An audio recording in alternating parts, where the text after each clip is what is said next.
kita baca dalam sebuah hadis yang diriwayatkan oleh Imam Bukhari bersumber dari Abu Hurairah. Apa kata Rasulullah sallallahu alaihi wasallam? La salata liman lam yaqra bi Fatihatil Kitabi. Tidak ada salat bagi orang yang tidak membaca surat Al-Fatihah. Ya. Lalu yang kedua ada hadis yang diriwayatkan oleh Imam Abu Daud bersumber juga dari Abu Hurairah dan dua-duanya sahih. Idza jitu milas salati wa nahnu sujudun fasjudu wala ta'udu ya wala ta'uduha syai'a. Ya, wa man adraka raka'ata faqad adraka as-salata.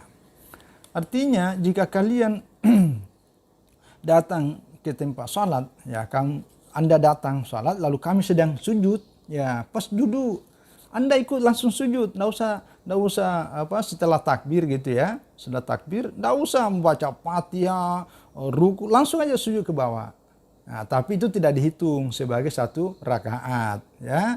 Nah, tapi waman ada rakaat apakah ada rakaat as-salata. Artinya siapa yang mendapatkan misalnya imam sedang ruku lalu kita datang, begitu kita datang Allahu Akbar langsung ruku, tidak perlu tidak membaca Al-Fatihah, langsung ruku, maka Anda mendapatkan rakaat itu. Nah, ini kan satu sisi hadis yang pertama itu menjelaskan bahwa tidak boleh, tidak sah salat kalau tidak baca Fatihah. Sementara hadis yang kedua itu tidak perlu baca Fatihah, yang penting ikut sama imam. Nah, inilah fungsinya imam, menanggung bacaan yang tidak dibaca oleh makmumnya. Jadi kelihatan bertentangan. Nah, ada lagi hadis yang ini lebih panjang, ya, lebih panjang, hadis Imam Bukhari, ya. Ya, ini hadisnya lebih panjang lagi bahwa pernah Rasulullah Shallallahu Alaihi Wasallam berada dalam satu masjid, ya, dulu di pojok.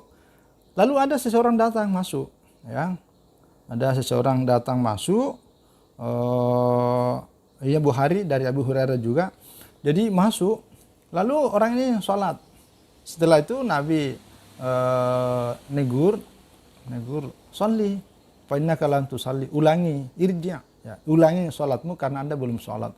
Nah, itu sampai 3 kali, ya, sampai 3 kali. Lalu kemudian yang ketiga kalinya itulah yang bersangkutan mengatakan, kalau begitu ya Rasulullah, alimni, ajarilah aku bagaimana caranya sholat. Nah, dari permintaan yang bersangkutan inilah lalu kemudian Rasulullah sallallahu alaihi wasallam bersabda, idza kumta ila sholati fasbigul wudu'a summa istaqbalil qiblata fakabbir summa iqra. Ya, iqra apa? Iqra bima tayassara ma'aka minal Qur'an. Jadi kalau kamu mau salat, ya, sempurnakan dulu wudu'mu, kemudian setelah itu ya baca takbiratul ihram menghadap ke arah kiblat. Nah, lalu takbir. Jadi sudah wudu hadap ke arah kiblat itu baru bertakbir. Sudah bertakbir kata Rasulullah, semua ikra bima tayassara ma'aka minal Qur'an. Lalu bacalah apa yang disuruh oleh Rasulullah, bacalah apa yang mudah darimu tentang Al-Qur'an. Jadi apa yang mudah saja kamu baca dari Al-Qur'an itulah baca. Nabi tidak katakan baca Fatihah.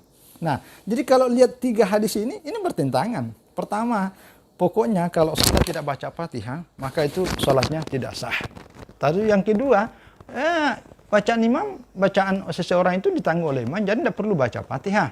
Yang ketiga adalah Nabi malah merintahkan ikra ma tayassara ma'aka minal Qur'an, bacalah apa yang mudah bagimu dari Al-Qur'an itu.